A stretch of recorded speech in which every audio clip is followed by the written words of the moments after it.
getting jobs here has become very competitive. If you'd want to travel to Vietnam to teach, you should make sure that you are employed back home. If any agent promises anyone that come here, you go into construction work, rice factories, that agent is a scam.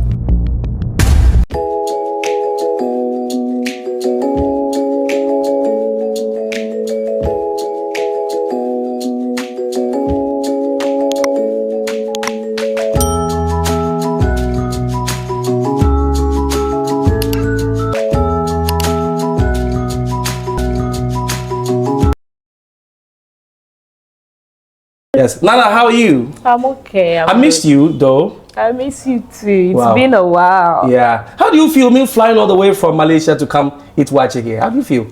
I was surprised though. Based on our previous interview that we did, that you built your, is it 5 or 3 bedroom self-contained? No, it was a 2. 2 in Ghana.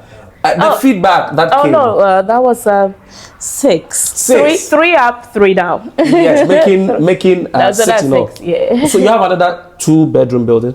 No. I mean just a story building. Okay, yeah, but now how many buildings do you have? No, I still have just that one. Just that one. I haven't added any. So the feedback. What are some of the feedbacks that came, and how did you I heard people asking you, why would you tell people that you build your house? What? A lot of negative feedbacks from people. Ghanaians would always talk. Africans would always talk. I wouldn't say Africans because I'm yet to, but what I'm experiencing, Ghanaians would always talk negatively about anything, whether good or bad. And one thing about me, I've grown a very thick skin when it has to do with social media. Why you go from? The voice of JDM. Me a dead goats. I have the dead goat syndrome.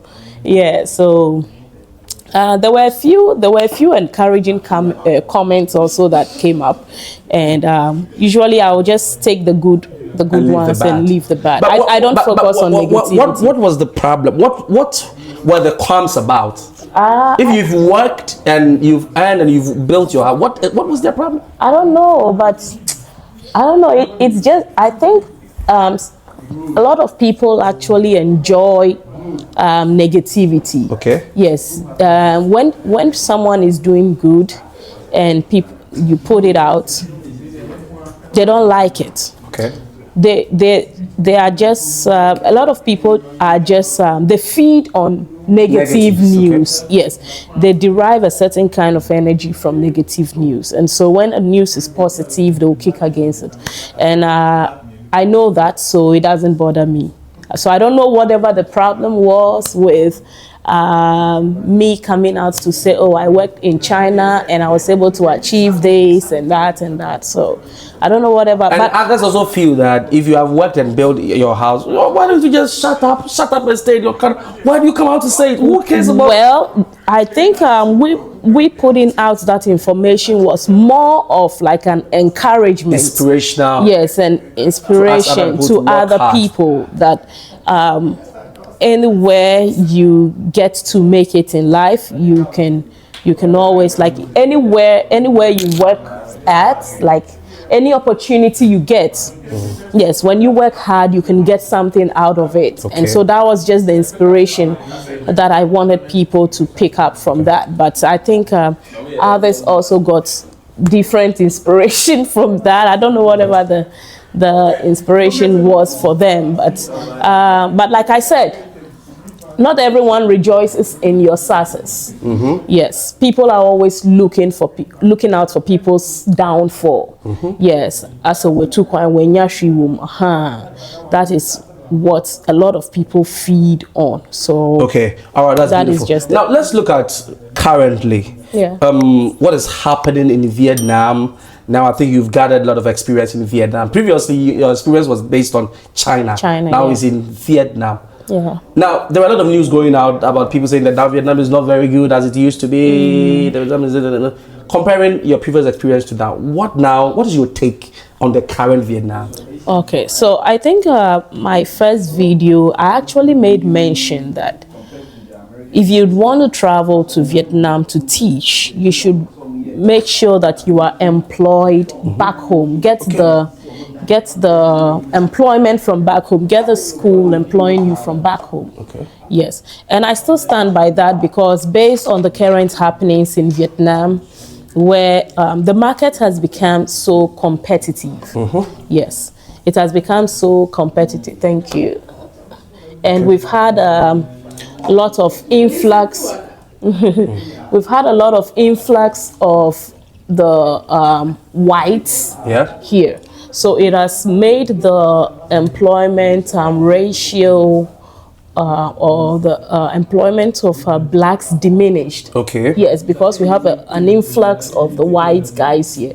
And we all know how it happens. Like, it's always about racism comes to play, and then also nativity, about language nativity. English is not a language. Yes. English is my language. Yes. You are white, you are black. So they would always believe that the white-skinned man is the owner of the language, and so employing the white is better than employing you, the black. So that is the issue currently in Vietnam. Like, getting jobs here has become very competitive. Okay. So it's advisable for you to get the job back home. Search online, go online, search, get a school, employ you, and then you come. Okay. Yes, that is what should be done now. What should be done, yes. Like I said, I think a year ago, I still mentioned it, that you should get a school from home employing you, because when you come on a tourist visa, you are now coming to search for a job, and usually the tourist visa, you have just about a period of 3 months to stay. After 3 months, and job searching is not... It's not a joke. It's not a joke, and it's not a day's job. Yes, and even if you get a company today, it's possible that within a week or a month, you would realize that the company, you may have problems with the company based on their terms and conditions given to you. And if you are so desperate because you are on a short visa, you may end up taking bad contracts just because you want to survive. Yes, but if you get a contract from home, you know that the conditions have been spelled out for you. And you've agreed. And you've agreed to wait, and then you come here. It makes life very comfortable for you. Okay. Yeah. Now let's look at the influx, the tourist visa now, that previously they weren't allowing blacks to come. I mean, maybe some to come, but now they've opened up. Every country can come with a tourist visa. And so now I go to flower market here, Tehu. I see a lot of Africans running about. Now I talk to some of them. They're like, I came with a tourist visa. My visa is expiring. A company promised to bring me blah blah blah. A whole lot of that. What is your take on that whole issue? And if you have heard or seen such people, what's your take on that? This issue of the tourist visa has got two sides. It's got a good side and a bad side. Now let me handle the good side first. The good side first, the good side of this tourist visa is that it's cheap and you can apply for it on your own. So if you are educated, you are not an illiterate, to get a visa to Vietnam shouldn't be a problem, and it shouldn't cost you a lot. Unlike when you have to go through agents and then they charge you ridiculous amounts of money just to get you this visa. But now this visa has become so accessible and easy to get. It's become affordable as well. So that is a good part of it. Like, you do not need an agent and you do not need to spend so much money to get the visa. Now, the bad part about this whole visa thing is that people are taking advantage of it. And they are duping the less informed. You understand? Like, an agent knows that it's so easy to acquire a tourist visa now. This agent goes back home. I'll use Ghana as an example. This agent goes back home and tells people, oh, you can easily we can get you a visa to Vietnam to work. They are not telling you it's a tourist visa. They are telling you it's a work visa. Now the agent knows that he can easily get this visa for you. So they go back home and deceive a lot of people. That we can get you job in the factories, wherever, and you just have to pay this. You pay this amount of money, and they show evidences of visas that they have collected for a lot of people, and so you are convinced. So the bad part of it is that agents are taking advantage of the less informed, and they are bringing in people here on tourist visa with the deception of they coming to work. And then when they arrive here, they now tell them, when you arrive, we'll now search for the job and all that. Or they tell you when you arrive, the job is ready. But it's when they arrive that they would realize that there was no job for them. They are now coming to search for the job. And then when you look at the amount of money they have been charged for an ordinary tourist visa, which is $25 or $50. About, yes, less than $100. That is it. So the visa being accessible, easily accessible now, has two faces. It has a good face and a bad face. The mention of factory job. Do we have factory job in Vietnam for black people? No. Not at all. Categorically no. Not at all. Emphatically but there are a no. lot of rice factories. Vietnam there are a lot of Africa. Rice factories, but then they employ their people to work in those factories. Why can't they employ the black? We are stronger than Vietnamese. We can work long hours. We can work very hard. Do we have rice farms in Ghana? Are we experienced when it comes to rice processing? No. So when a country is employing an expat, a foreigner, they are employing you on the basis of you being an expert in that field. Okay. Just like the way we are English teachers here. Their people do not understand English. They cannot teach English. So that is where we come in. So we come as an expert. Yeah. Okay. All right. Expert in the field. If you are employing someone from Ghana to come work in a rice factory, are we experienced in processing rice? No. Maybe if you are employing someone... so if you bring that analogy, then what about Grab? We have Grab here. We have Ghana, we have boats, Uber. Now people have been driving Uber for 5 years. So if there's Grab here, this is a golden opportunity for them to come and ride Grab. In every economy, there are certain jobs that are reserved for the indigenes. For the indigenes, just so they are employed. And such jobs, menial jobs such as factory hands, drivers, no, they reserve it for the indigene. So a black can't have this job? You cannot. So if any agent promises you a rice factory, car factory job, that agent is a scam. If any agent promises anyone that come here, you go into construction work, rice factories, that agent is a scam. It doesn't happen here. You do not have it here. Wow. Unless you are maybe an engineer. Okay. Or maybe a tech guy, like data into technology. Okay. That is where you are. They all fall into the skilled labor. Yes. Okay. But a driver, factory worker, hotel manager, no, it doesn't work. So the only job in Vietnam is teaching. That's it. Yes. Finito. Teaching. Finito. Either English or other subjects. Fine.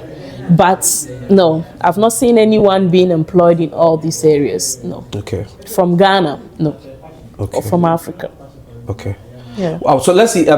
Finally, this Vietnam ESL. What do you have to say? Then we move on to my next topic. What do you have to say about the teaching English in Vietnam? Yes. It's fun. Okay. Yeah. I still stand by it that it's fun. It's less stressful than what we do back home.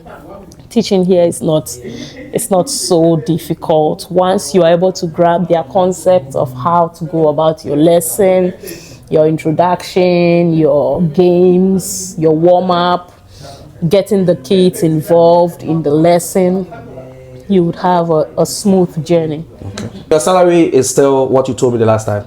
Yes, and a little more. Okay, so if you want to see, go and watch that one because people actually chastise us for allowing her put her salary out for this time. But it's just like the previous one. You want to know, go and watch that video. Is there? Yeah. And I forgot. That video was featured on. Yen.com. Yeah. On yen.com, yeah. They took your video. Yes, they did. Why do you think they took your video? I don't know. I think it was now Yen put it as this teacher has a story building from teaching in China. I think. Yes. So it was. To shade the Ghana education. Exactly. To shade. How did you get know and how did you feel about that? A lot of friends just kept sending the link to me. Like I was like, oh, but it wasn't news to my Facebook friends. Okay. Because when I finally relocated back to Ghana, it was one of the things that I put out on Facebook. Yeah, as an appreciation, yes, an appreciation to God for what He did for me when I moved out of Ghana, as in like my sweat being out of Ghana. So it's not. It wasn't new to my friends. So were your friends also happy, or they were also shading you that why you? A lot of them were like, "Hey, girl, you're on yen.com. Congratulations." They didn't tell that, "Hey, guy, you were on Kwekusi Kenya Brand's YouTube platform. Congratulations." You are yen. Oh, I see. Yeah. I see.